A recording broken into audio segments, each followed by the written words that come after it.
ఏర్పాటు చేయడం జరిగింది. అదేవిధంగా రేణుగుంటలో కూడా జ్యోతిరావు పూలే విగ్రహాన్ని రమణ విలాస్ సర్కిల్లో ఏర్పాటు చేయడం జరిగింది. ఇక్కడ సావిత్రిబాయి పూలే విగ్రహాన్ని కూడా బీసీ సంఘర్షణ సమితి ఆధ్వర్యంలో ఏర్పాటు చేయడం జరిగింది.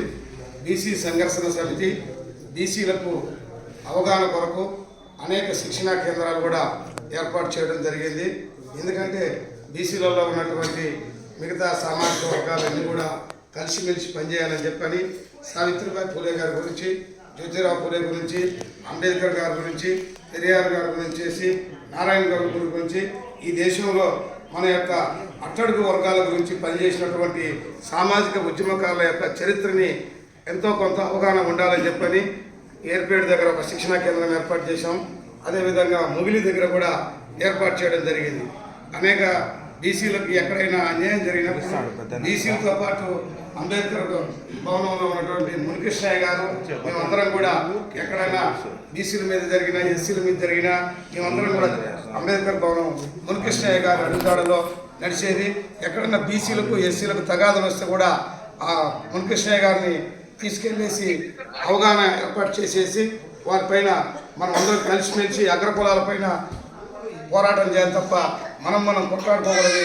అవగాహన లేనటువంటి కొన్ని దిక్కులు ఎట్లాంటి సమస్యలు వస్తున్నాయని చెప్పని కూడా కలిసి పనిచేయడం జరుగుతుంది.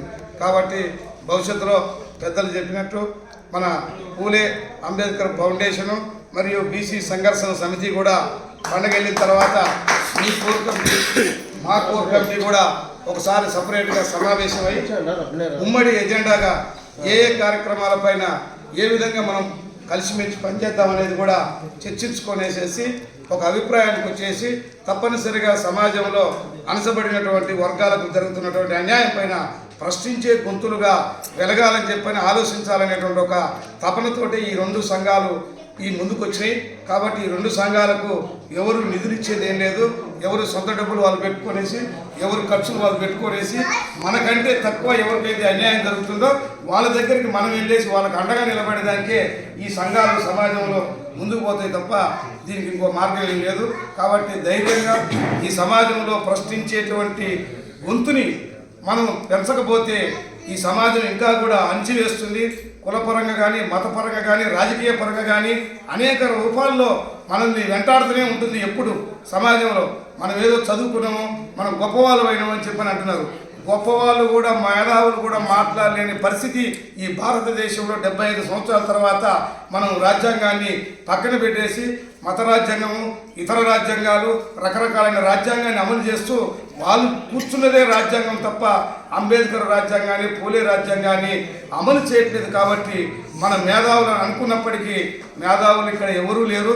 భారతదేశంలో పరిపాలించే పాలకులే చదువు రానటువంటి వాళ్ళు, దోపిడీ చేసినటువంటి వాళ్ళు, పార్లమెంటు అసెంబ్లీలో ఉన్నటువంటి 100కి 80% అబద్ధాలు చెప్పి మోసాలు చేసేసి దొంగతనాలు చేసి బ్యాంకులు లూటీ చేసిన వాళ్ళే ఈరోజు పార్లమెంటు అసెంబ్లీలో పరిపాలన చేస్తున్నారు. కాబట్టి అలాంటి వాళ్ళు మనకు ప్రతినిధులుగా అనుకోవడం అనేది కూడా మన దౌర్భాగ్యం. కాబట్టి ఈరోజు మనకు అందరికీ తెలుసు. కాబట్టి ఇలాంటి ప్రజా సంఘాలే ప్రశ్నించే తత్వం గొంతు పెంచుకోకపోతే ఈ సమాజంలో ఏది అట్టడుగు వర్గాలకు తక్కదు. కాబట్టి తప్పనిసరిగా మన సాయశక్తిలో మన ప్రాంతంలో మనకు అందుబాటులో ఉన్నటువంటి సమస్యలపైన, అందుబాటులో జరుగుతున్నటువంటి అన్యాయాలపైన అవగాహన తెచ్చుకొని కలిసిమెలిసి ఉమ్మడిగా ఉద్యమం చేయాలని చెప్పని సందర్భంగా ఈ అవకాశం ఇచ్చినటువంటి పూలే అంబేద్కర్ ఫౌండేషన్ చైర్మన్ గారికి మరొకసారి కృతజ్ఞతలు, ధన్యవాదాలు తెలియజేస్తాను.